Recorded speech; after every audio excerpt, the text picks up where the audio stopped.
की साबरी बस्ती का रिहायशी मोहम्मद अली पावर लूम्स का काम करके अपने घर के 7 अफराद की कफालत करता है।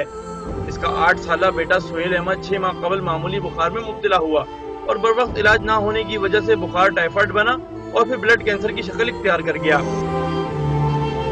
ये दोस्त ने मैंने पैसे थे उन्हें मैंने अल्लाह या तू 15-20 हज़ार रुपया ले लै ते शौकत खानम लै जा इंशाल्लाह तेरा उत्थे हल होगा।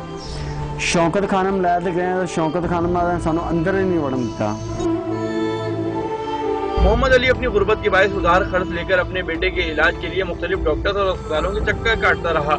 इसके बेटे को शिफा तो ना मिली लेकिन ये 8 लाख रुपए का मफरूज जरूर हो गया। मेहरबानी हो मेरे पोते का इलाज होना चाहिए। ब्लड कैंसर में मुब्तला के वालिदैन ने सदर मुमलिकत, वज़ीर आज़म पाकिस्तान और वज़ीर आला पंजाब से अपील की है कि इसके बच्चे की जिंदगी बचाने के लिए इसकी मदद की जाए।